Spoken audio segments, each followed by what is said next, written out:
السلام علیکم ورحمۃ اللہ وبرکاتہ۔ نحمدہ ونصلی علی رسولہ الکریم، اما بعد۔ آج کا ہمارا موضوع ہوگا لباس۔ اسلام میں لباس کے احکامات بتائے گئے ہیں۔ جس طرح انسان کو زندگی گزارنے کا طریقہ بتایا گیا، عبادات کا طریقہ بتایا گیا، اسی طرح اسلام میں لباس کے احکامات بتائے گئے ہیں۔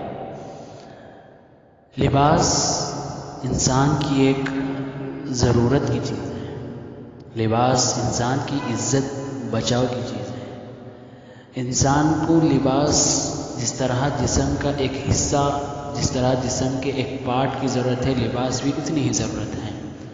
لباس کے بغیر نہ انسان دنیا میں گھوم سکتا ہے، کسی سے بات کر سکتا ہے۔ انسان کے ساتھ لباس جڑ گیا ہے، اور آج کے دور میں لباس عزت ہے۔ جس طرح جتنا اچھا انسان لباس پہنے گا اتنا ہی زیادہ اسے عزت ملے گی۔ تو ہم جانتے ہیں کہ اسلام میں لباس کے متعلق کیا احکامات ہیں، کس طرح رب العالمین رسول اللہ صلی اللہ علیہ وسلم نے لباس پہننے کے احکامات بتائے ہیں۔ تو لباس کے متعلق بتانے سے پہلے لباس کی اہمیت یہ تو ہم جان لیے ہیں۔ لباس پہننے سے پہلے ہم رسول اللہ صلی اللہ علیہ وسلم کے تعلیمات کو اگر مد نظر رکھیں، اس کو سوچ سمجھ کر لباس پہنا کریں تو یہ بہت اچھی چیز ہے۔ جیسا کہ لباس پہننے سے پہلے اس کی دعا ہو، لباس پہننے سے پہلے اسے جھٹکنا ہو، لباس پہننے سے پہلے پاک صفائی دیکھنا ہو، لباس پہننے سے پہلے اچھے کپڑے، ہمارے تمام کپڑوں میں صاف ستھرے کپڑے دیکھنا ہو۔ اس طرح ہم لباس کا بہت اہم خیال رکھنا بہت ضروری ہے۔ لباس پہنتے وقت ہم پاک صفائی، بہترین کپڑوں کے ساتھ ساتھ اس کی حدود دیکھنا ہے کہ مرد حضرات کے لیے کپڑے، لباس جس طرح ٹخنے سے اوپر رہنا اور جس طرح ایک دم آسان اور لوز ہونا چاہیے اور صاف صفائی سے ہونا چاہیے، اور عورتوں کے لیے اس کے مخالف مکمل لباس پہنے ہوئے وہ باہر نکلیں، مکمل لباس کے ساتھ وہ گھر میں رہیں، اور صاف ستھرے لباس پہننا بہت ضروری ہے۔ جیسا کہ صحابہ اکرام کے اور رسول اللہ صلی اللہ علیہ وسلم کے زمانے میں صحابہ اکرام جمعہ کی نماز کے لیے آتے تھے، تو جمعہ کے دن جس کام کے کپڑے، جس کپڑوں پر کام کیا کرتے تھے، انہی کپڑوں پر جمعہ کے لیے آتے تھے۔ تو اللہ کے رسول صلی اللہ علیہ وسلم نے اسے منع کیا، اور اللہ کی جانب سے رسول اللہ صلی اللہ علیہ وسلم کو حکم آیا، وَثِيَابَكَ فَطَهِّرْ، تو اپنے کپڑے پاک صاف رکھو۔ اس لیے اللہ کے رسول نے جمعہ کے دن غسل کرنا واجب قرار دیا، اور جمعہ کے دن اچھے کپڑے پہننے کو واجب قرار دیا۔ اور یاد رکھو، اس کی فضیلت یہ ہے کہ جو اچھے کپڑے پہن کر عبادت کرتا رہے اس کے لیے بہت اچھا ثواب ہے۔ جیسا کہ ایک عام اور چھوٹی مثال ہے کہ جب انسان کسی پروگرام جائے، کہیں پر کسی سے ملاقات کے لیے جائے، تو انسان مکمل کوشش کرتا ہے کہ اس کی نگاہ میں اس کی عزت رہے، اس کے سامنے وہ بہتر رہے، لوگوں کے درمیان وہ بہتر کہلائے۔ تو رب العالمین کے سامنے کھڑتے وقت اس بات کا بہت لحاظ رکھنا چاہیے کہ ہمارے لباس پاک صاف ہوں، عبادات کے وقت اور جب گھر میں رہتے ہوں پاک صاف ہوں۔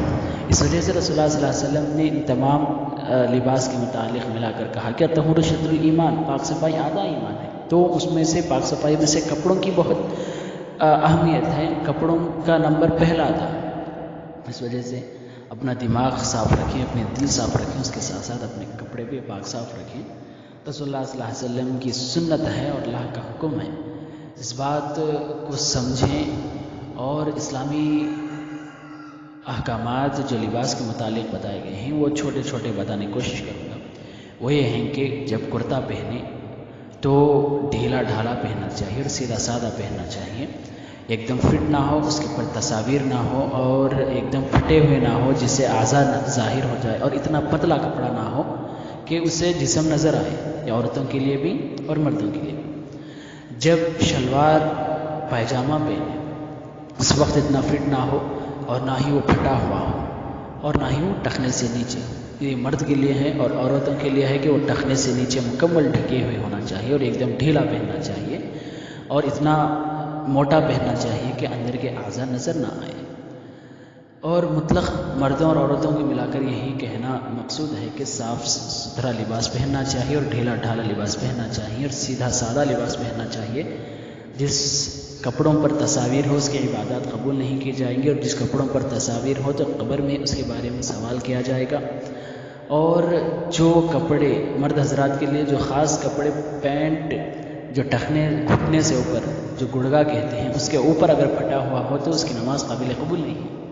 ہم سطر جانتے ہیں، ناف سے لے کر پیٹ کی بمبئی سے لے کر گڑگے تک گھٹنے تک یہ سطر ہوتا ہے، اسے واجب السطر کہتے ہیں، کسی لازماً ڈھانکنا ہوتا ہے۔ اگر انہی کے درمیان اگر پھٹا ہوا کپڑا ہو، اسٹائل فیشن کے ہیں، تو اس میں عبادات قبول نہیں ہوگی۔ اس وجہ سے لباس کا خاص خیال رکھیں۔ اللہ سے دعا ہے کہ اللہ تعالی ہم سب کو، آخری بات یہ رہی کہ ہمارے اس بیروے میں ہمارے کپڑوں کے بیگ میں کئی کپڑے موجود ہوتے ہیں، تو اس میں کم از کم ایک لباس اسلامی لباس رہنا چاہیے جو جبہ شرعی کہتے ہیں۔